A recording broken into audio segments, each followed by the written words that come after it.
Listen humanity అనే గ్రంథాన్ని మనం చదువుకుంటున్నాము. రెండవ భాగంలో మనము మరణము, శాశ్వతత్వము లేదా మరణము, అమరత్వము అనే చాప్టర్‌లో బాబా చెప్పినటువంటి విషయాల్ని మనము తెలుసుకుంటూ ఉన్నాం. మరణము అంటే విషయము అంటే మనకందరికీ అనుభవమే.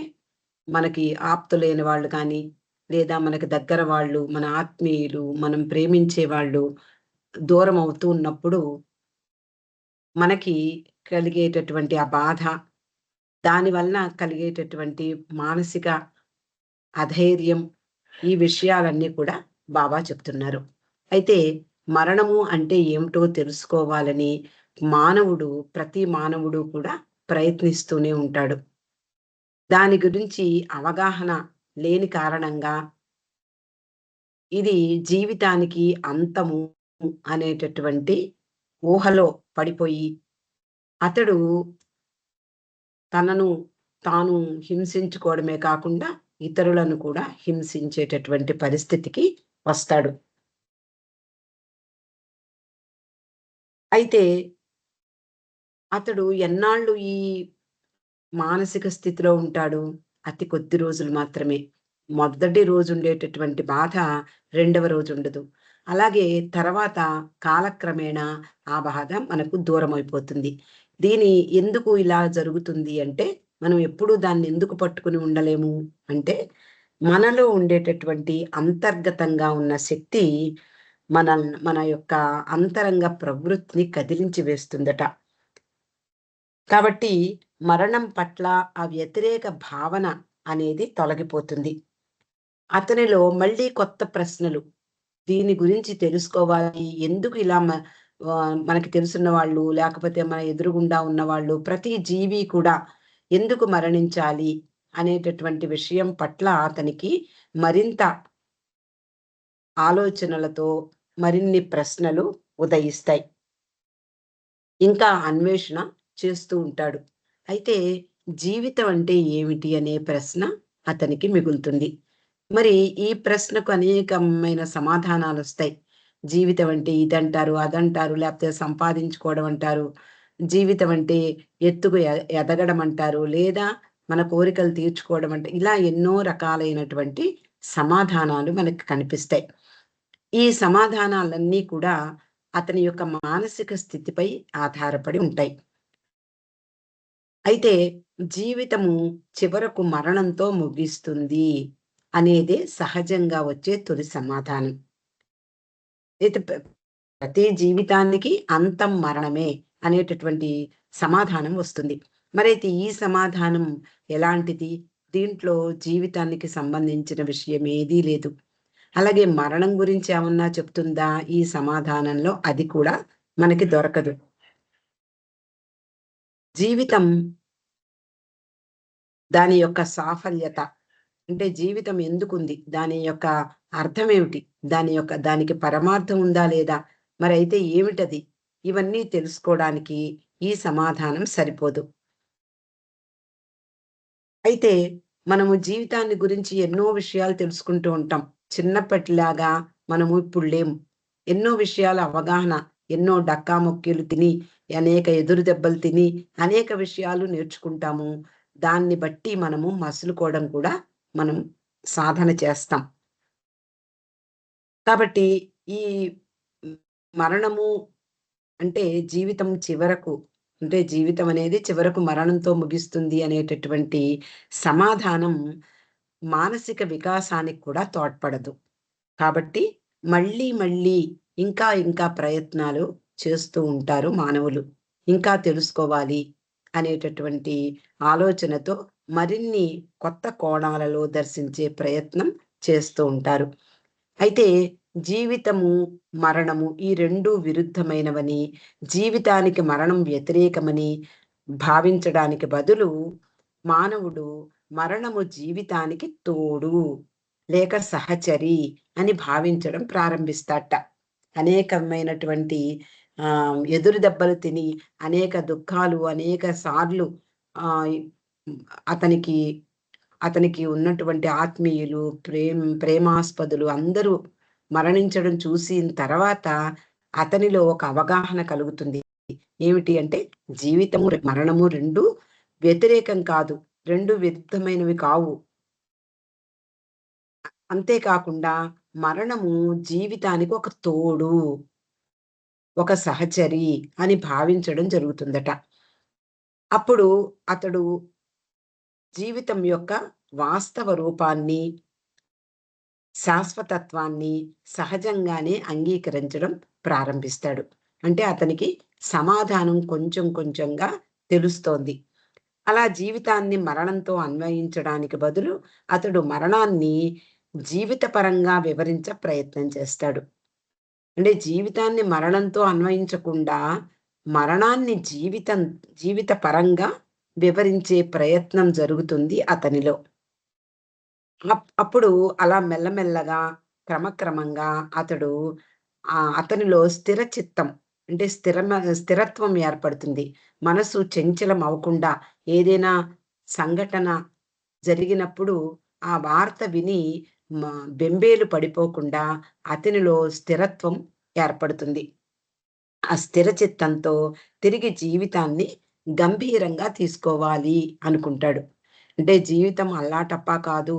మనకి ప్రసాదించబడినటువంటి ఈ జీవితాన్ని మనము దీన్ని ఉపయోగించుకుని భగవంతుని చేరాలి అనేటటువంటి అవగాహనలో భాగంగా అతనికి కొంచెం కొంచెంగా జీవితాన్ని గంభీరంగా తీసుకునే ప్రయత్నం చేస్తాడు. అలా గ్రహించే సమయంలో, అలా కొంచెం కొంచెం అర్థమవుతున్నటువంటి సమయంలో మరిన్ని విషయాలు లేదా మరిన్ని మరణ దృశ్యాలు చూస్తాడు అనుకుందాం. అప్పుడు అంతకు ముందులాగా చంచల మనస్తత్వంతో అతడు బెంబేలెత్తకుండా స్థిర చిత్తంతో స్పందించగలుగుతాడు. ఇక మరణం యొక్క సవాలును జీవితం జీవితాన్ని అంటే మరణాన్ని అంగీకరించి తనలో ఇముడ్చుకోవడమే కాక, తిరిగి మరణమనగా ఏమి అనే ప్రశ్న మళ్ళీ ముందుంచుతుంది. అంటే కొంచెం కొంచెంగా అవగాహన కలుగుతూ ఉన్నప్పటికీ, మరణం గురించి తెలుసుకోవాలనే తపన అతనిలో మానవునిలో ఉంటుంది. ఇక మరణం అనే విషయం దానికదే విమర్శనాత్మక పరిశీలనకు సిద్ధమవుతుంది. అంటే విమర్శించడము, దాన్ని పరిశీలించడానికి దానికదే పురికొల్పుతుంది. దానికదే మనకు అర్థమవడానికి సిద్ధంగా ఉంటుంది. అయితే మరణం జీవితంలో జరిగే ఒక సంఘటన మాత్రమే అనేదే ఈ ప్రశ్నకు ధీటైన సమాధానం అంటున్నారు బాబా. ఇవన్నీ కూడా బాబా మాటలే. అంటే నెమ్మది నెమ్మదిగా మరణం అంటే ఏమిటో, మరణాన్ని మనం ఏ విధంగా స్వీకరించాలో, జీవితం కంటే మరణము గొప్పదా? లేపోతే మరణం కంటే జీవితం గొప్పదా? ఏదీ కాదు. ఈ విషయాలన్నీ కూడా మనల్ని నెమ్మది నెమ్మదిగా అవగాహన చేసుకునేలా బాబా చెప్తూ ఉన్నారు. మరణం జీవితంలో జరిగే ఒక సంఘటన. ప్రతి జీవితంలోనూ ఏ జీవి అయినా సరే కూడా ప్రతి జీవి కూడా మరణించవలసిందే. ఏదో ఒక సందర్భంలో, ఏదో ఒక అంటే మామూలుగా మనం చూస్తున్నటువంటి మనకు ఎదురుగుండా ఉండేటటువంటి చిన్న చిన్న క్రిములుంటాయి. చీమలు, పురుగులు, జ జలచరాలు, ఉభయచరాలు ఎన్నో ప్రపంచంలో తిరుగాడుతూ ఉంటాయి. మనకు ఎదురుగుండా ఉండే జంతువులు కూడా ఎన్నో ఉంటాయి. అవన్నీ కూడా నెమ్మది ఎప్పుడో ఒకప్పుడు మరణించవలసిందే. ఏదో ఒక సమయంలో అవి మరణిస్తూ ఉంటాయి. అంటే అనుకోకుండా మరణిస్తాయి. కానీ మానవునికి మాత్రం అలా కాదు. మానవుని యొక్క కర్మ ఫలాన్ని అనుభవించి తర్వాత అతడు మరణాన్ని పొందుతాడు. కాబట్టి మరణం జీవితంలో జరిగే ఒక సంఘటన మాత్రమే అనేదే ఆ ప్రశ్నకు, మరణం అంటే ఏమిటి అనే ప్రశ్నకు ధీటైన సరి అయినటువంటి సమాధానం. మరణము జీవితాన్ని అంతమొందించేదనే భావం కారణంగా కలిగే భరింపరాని వేదనను ఈ గంభీరమైన ధీటైన సమాధానం తుడిచివేస్తుంది. అంతకుముందు చదువుకున్నాం మనం. సున్నితమైనటువంటి మనస్సు కలిగినటువంటి వ్యక్తి ప్రతి చిన్న విషయానికి చెల్లించిపోతాడు. ప్రతి విషయము కూడా అతనికి పెద్దదిగా భూతద్దంలో చూస్తున్నట్లుగా కనిపిస్తుంది. ప్రతి విషయాన్ని ఎక్కువగా స్పందిస్తూ ఉంటాడు. అంటే ఈ విషయాలు తెలియని ముందు జరిగేటటువంటి అతనిలో ఉండే ఆలోచనలు. కానీ మరణం కూడా జీవితంలో ఒక భాగం సుమా, ఒక సంఘటనే అని తెలిసినప్పుడు అతనిలో ఒక గంభీరమైనటువంటి భావం ఉదయిస్తుంది. అంత అంతకు ముందు జీవితాన్ని అంతమొందించేది మరణము అనేటటువంటి ఆ భావన తుడిచిపెట్టుకుపోతుంది. అంటే జీవితానికి అంతం మరణం కాదు అనేటటువంటి అవగాహన అతనికి కలుగుతుంది. వెనువెంటనే మొదట జీవితాన్ని అర్థం చేసుకోకుండా మరణాన్ని అర్థం చేసుకునే ప్రయత్నం వృధా ప్రయాస అని స్పష్టమవుతుంది.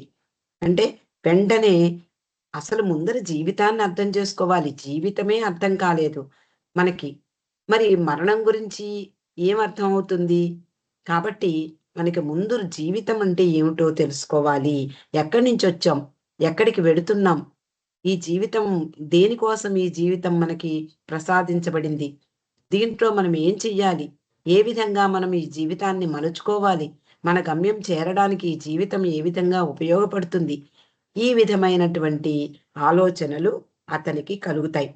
కాబట్టి జీవితాన్ని అర్థం చేసుకోకుండా మరణాన్ని అర్థం చేసుకునే ప్రయత్నం వృధా, అనవసరమైన శ్రమ అని స్పష్టమవుతుంది. ఈ సమస్యకు చక్కని పరిష్కారం కనుగొనే దిశలో మానవుని చైతన్యం క్రమంగా స్థిరపడి జీవితము, మరణము ఈ రెంటికి సంబంధించిన సత్యాన్ని గ్రహించడానికి ఒక ఆరోగ్యకరమైన పద్ధతిని అవలంబిస్తాడు. అంటే ఈ సమస్యకు చక్కని పరిష్కారం కావాలి అంటే జీవితం అంటే ఏమిటో ముందర తెలుసుకోవాలి. ఆ తర్వాత మరణం దానికదే అర్థమవుతుంది అనేటటువంటి సమస్యకు చక్కని పరిష్కారం కనుగొనే దిశలో మానవుని యొక్క చైతన్యం అతనిలో ఎరుక ఉంది. మానవుని చైతన్యం పరిపూర్ణమైంది. మనం ఒక్కసారి గాడ్ స్పీక్స్‌లోకి వెడితే మనం ఎక్కడి నుంచి వచ్చాము? పరమాత్మ నుండి విడివడినటువంటి ఆత్మలన్నీ కూడా ప్రయాణం సాగిస్తూ నేనిది కాదు, నేనది కాదు అంటూ రా రాతి నుండి మానవుని రూపం వచ్చే వరకు ఇది కాదు, అది కాదు అంటూ అన్ని రూపాలను రూపాల్లోనూ జన్మిస్తూ, మరణిస్తూ, జన్మిస్తూ, మరణిస్తూ అంటే ఆహ్, రా రాతి రూపం తర్వాత వృక్షాలు, ఆ తర్వాత క్రిమికీటకాదులు, జలచరాలు, చేపలు, తర్వాత పక్షులు, జంతువులు, మానవునిగా జన్మించే వరకు కూడా అనేక రూపాల్ని ఎత్తుతూ ఏ విధంగా అంటే అలవోకగా జన్మిస్తూ, అలవోకగా మరణిస్తూ దాని ప్రమేయం ఏమీ ఉండదు. అలా మానవుని యొక్క రూపాన్ని తెచ్చుకున్న తర్వాత ఈ విషయాలన్నీ కూడా మనకు స్పష్టమవుతాయి. మానవుని యొక్క అంటే మానవునిగా జన్మించిన తర్వాత అతని చైతన్యం, అతనిలో చైతన్యం అంటే రాతిలోనూ ఉంటుంది చైతన్యం కనపడదు. చెట్టులోనూ ఉంటుంది కొంచెం కనపడుతుంది. అలా అన్ని జన్మలు ఎత్తి ఎత్తి చైతన్యం కూడా పరిపూర్ణత చెంది మానవునిగా జన్మించినప్పుడు ఈ సత్యాన్ని గ్రహించడానికి ఎందుకు మానవ జన్మ మనకొచ్చింది? సత్యమేదో గ్రహించడం. భ్రమలో జీవిస్తున్నాం. భ్రాంతిలో బతుకుతున్నాం. ఇది భ్రాంతి అనేటటువంటి సత్యాన్ని గ్రహించి అసలైన సత్యం భగవంతుణ్ణి చేరుకోవడమే మానవ జీవిత గమ్యం. కాబట్టి ఈ సత్యాన్ని గ్రహించడానికి మంచి పద్ధతుల్ని అవలంబిస్తాడు. ఇటువంటి సత్యానికి సంబంధించిన ప్రత్యక్షమైన, స్పష్టమైన జ్ఞానం ఎవరికుంటుందట?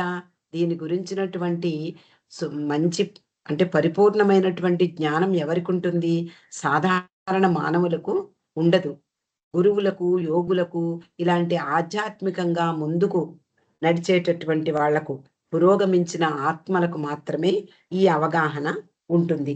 దీనికి సంబంధించిన సత్య విషయాలు సత్యం అంటే ఏమిటి? ఈ భ్రాంతి అంటే ఏమిటి? ఎందుకు ఇక్కడ ఉన్నాం? ఇలాంటి విషయాలు వాళ్ళకి తెలుస్తాయి. వాళ్ళేం చేస్తారు? అజ్ఞానాంధకారంలో తడుముకుంటూ నడిచేటటువంటి ప్రజలను దగ్గరకు చేరపిలిచి, వాళ్ళకి జీవితం అంటే ఏమిటో అర్థం అయ్యేలా వాళ్ళు ప్రబోధిస్తారు. పదే పదే వాళ్ళు అందిస్తూ ఉంటారు. వీళ్ళు వింటున్నారా? వీళ్ళు మళ్ళీ భ్రమలోనే పడుతున్నారా? అని ఆలోచించరు. అలా పదే పదే ఆ ఆధ్యాత్మికంగా ముందుకు ఉన్నటువంటి ఆత్మలు మానవులకు ఈ ప్రబోధాలను చేస్తూ ఉంటారు. జీవ జీవన్మరణముల పట్ల హానికరమైన మూర్ఖపు వైఖరి నుండి మానవులను మనసుల్ని రక్షిస్తూ ఉంటారు. అంటే మూర్ఖంగా ఆలోచించేటటువంటి మానవుల్ని ఇదిరా గమ్యము, ఇది జీవితం అంటే అనేటటువంటి విషయాల్ని మనకు బోధిస్తూ ఉంటారు. వాళ్ళ ఉపదేశాలు ఎంతో ప్రాముఖ్యత సంతరించుకుంటాయి. అంతేకాక అవి మానవుల మనస్సులను సత్యాన్ని గ్రహించేందుకు సిద్ధం చేస్తాయి. అలా పదే పదే వాళ్ళ యొక్క ప్రవచనాలు, ఉపదేశాలు వింటున్నప్పుడు మానవుల యొక్క మనసులో ఎప్పుడో ఒకప్పుడు కొంచెం సత్యాన్ని గ్రహించేందుకు క్రమంగా అవి సంసిద్ధమవుతాయి. నిజానికి సత్యాన్ని ప్రత్యక్షంగా అనుభవంలోకి తెచ్చుకోవాలంటే మానవులకు తగినంత ఆధ్యాత్మిక అవగాహన అవసరం. అంతే కదా! ఆధ్యాత్మికంగా కొంచెమైనా అవగాహన లేకపోతే ఏది అర్థం కాదు. ప్రతి విషయాన్ని మనం ఆధ్యాత్మిక దృష్టితో చూసినప్పుడు, ఆధ్యాత్మిక కోణంతో దర్శించినప్పుడు మనకు స్పష్టంగా అర్థమవుతూ ఉంటాయి విషయాలన్నీ కూడా. కాబట్టి సత్యాన్ని ప్రత్యక్షంగా అనుభవంలోకి తెచ్చుకోవాలి అంటే మానవులకు తగినంతగా ఆధ్యాత్మిక పరిజ్ఞానం, ఆధ్యాత్మిక అవగాహన అవసరం. అయినప్పటికీ జీవితము, మరణము వీటి మధ్య గల సంబంధాన్ని మానవుడు తన బుద్ధి కుశలతతో గ్రహించడం వలన కూడా మానవ జాతి ఆరోగ్యకర పంథాలో నడవగలదు. అయితే ఆధ్యాత్మికంగా అవగాహన అవసరం. అలాంటప్పుడు మాత్రమే మానవులకు జీవితం అంటే ఏమిటి? మరణం అంటే ఏమిటి? వీటి మధ్య గల సంబంధం ఏమిటి? ఈ విషయాలన్నీ కూడా తెలుసుకునే ప్రయత్నం ప్రారంభిస్తాడు. మానవుడు ప్రాణం పోసుకుని జన్మించడానికి ముందు ఒక్కసారి మళ్ళీ మనం గాడ్ స్పీక్స్‌ని ఒకసారి కళ్ళ ముందుకు తెచ్చుకుంటే, పరమాత్మ నుండి విడివడినటువంటి ఆత్మలు మొదట వాయు రూపంలోను, అలాగే తర్వాత రాతి రూపంలోను, ఆ తర్వాత నెమ్మది నెమ్మదిగా క్రమక్రమంగా రూపము పరిణామం చెందుతుంది. పరిణామం అంటే మార్పు. రూప రూపంలోనూ పరిణామం వస్తుంది. ఎరుకలోనూ పరిణామం వస్తుంది. రాతిలో ఉండేటటువంటి ఎరుక కంటే చెట్టులో ఉండేటటువంటి ఎరుక మనకు కనిపిస్తూ ఉంటుంది. దానికి కూడా స్పందన ఉంటుంది. కొన్ని చెట్లు ముడుచుకుంటూ ఉంటాయి. రాత్రిళ్ళు నిద్రపోతూ ఉండడానికి అవి ఆకులు ముడుచుకుంటాయి. ఎన్నో స్పందన మనకి వాటిలో మనకి కనిపిస్తూ ఉంటుంది. అలాగే దానికంట చేపల్లో మరింత జ్ఞానం పెంపొందినట్లుగా కనిపిస్తుంది. అలా క్రమక్రమంగా పక్షులు, జంతువులు చివరకు మానవునికి వచ్చేటప్పటికి మానవ దశలో పరిణామం పూర్తయిపోతుంది. రూపము పరిణామం పూర్తయిపోతుంది. చైతన్యము పరిణామం పూర్తి చేసుకుంటుంది. కాబట్టి మానవునకు ఉన్నటువంటి ఆ విచక్షణ జ్ఞానంతో అతడు ముందుకు నడవాల్సి ఉంటుంది. కాబట్టి దీనికి మానవుడు ప్రాణం పోసుకుని ఒక జన్మ అంటే మానవునిగా జన్మ ఎత్తే ముందు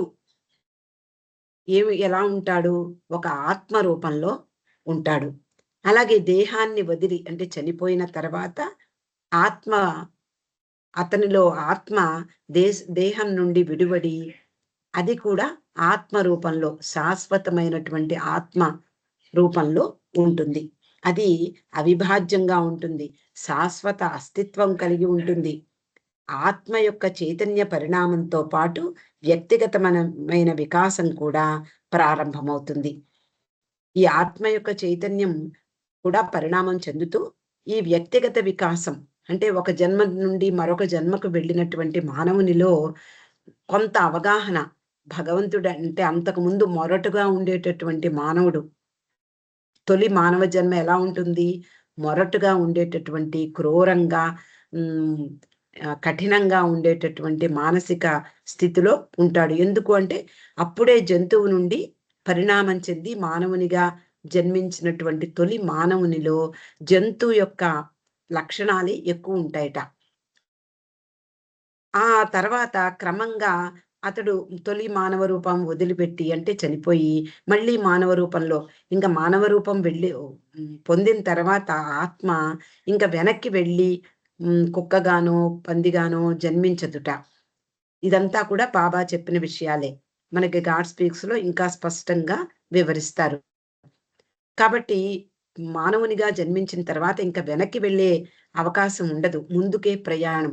కాబట్టి ఒక జన్మలో నేర్చుకున్నటువంటి విషయాలు మరొక జన్మలో మరింతగా అభివృద్ధి పొందుతూ నెమ్మది నెమ్మదిగా వ్యక్తిగతమైనటువంటి వికాసం పొందుతూ మరిన్ని రూపాలు అంటే మరిన్ని అంటే జన్మ, పునర్జన్మలలో ఇవన్నీ కూడా అంటే అనేక అనుభవాలు అనుభవిస్తాడు.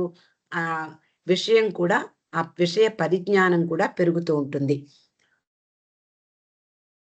అలా ఆత్మ తొలి రూపం ధరించడంతో ప్రారంభమై చైతన్య క్రమ పరిణామం ఆత్మ తొలి మానవ రూపం ధరించడంతో పరిపూర్ణమవుతుంది. అదే క్రమంలో రూప పరిణామం ఇందాక మనం చెప్పుకున్నాం.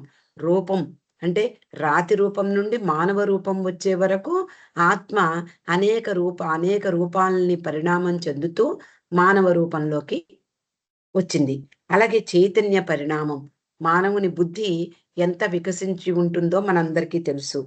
అలాగే వాటితో పాటు రూప పరిణామం, అలాగే చైతన్య పరిణామంతో పాటు సంస్కారాల్ని కూడా మనం వెంట తెచ్చుకుంటాం.